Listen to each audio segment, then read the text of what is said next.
Yesu alikuwa akizungumza na kundi kubwa la watu, akisimulia hadithi ambazo aliita mifano. Palikuwa na watu wengi tofauti.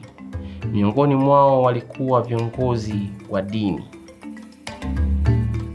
Nao viongozi wa dini walimlaumu Yesu kwa kusema, mtu huyu anakaribisha na kula pamoja na wenye dhambi. Hivyo basi Yesu akawaeleza hadithi kundi zima. Alikuwepo tajiri na wanawe wawili wa kiume. Hivyo mwanawe wa pili akamwambia, Baba, nigawie sehemu yangu ya urithi.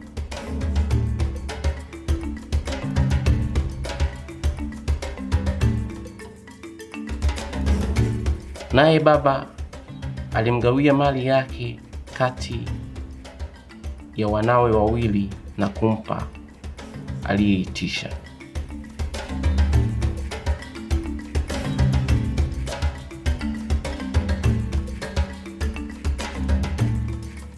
Basi kijana wake mdogo akakusanya mali yake yote aliyopewa na kusafiri nchi ya mbali.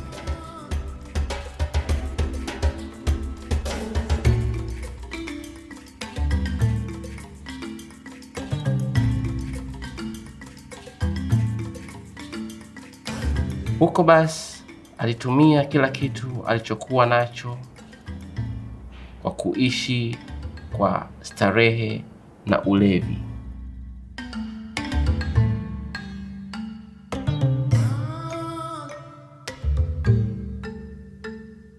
Ukame mkali na njaa kubwa ilipiga nchi hiyo, na kijana huyo hakuwa na kitu kilichobaki.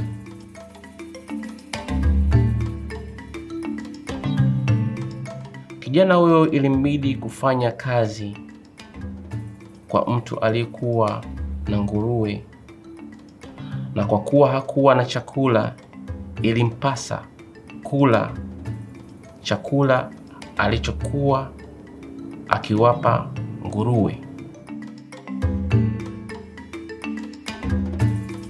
Kijana alisema kwa nafsi yake, baba yangu ana wafanyikazi wengi nyumbani, nao wanakula chakula na kusaza, nami niko hapa na kufa njaa. Alikata kauli na kusema, nitaenda kwa baba yangu na kumwambia, sina haki mbele yako na sistahili kuwa mwanao, ila naomba nikuwe kama mmoja wa watumishi na vijakazi wako. Kisha kijana akakata kauli na kusafiri na kurudi nyumbani kwao.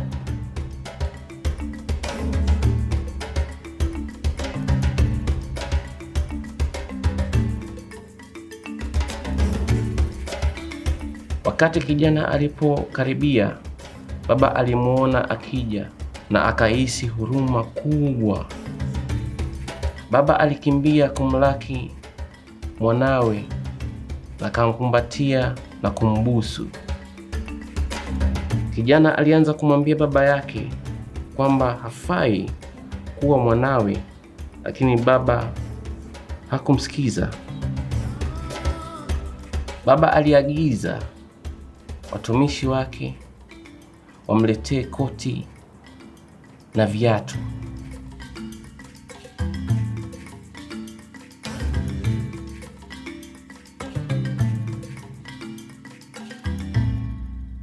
Kisha akaandaa karamu na sherehe kubwa kwa ajili ya mtoto wake.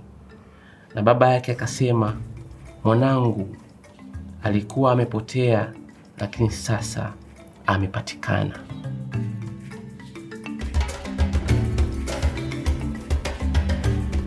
Yesu aliwaeleza hadithi hii ili viongozi wa dini wajue kwamba alikuja duniani kwa ajili ya wote wenye dhambi wakuje kwa Mungu.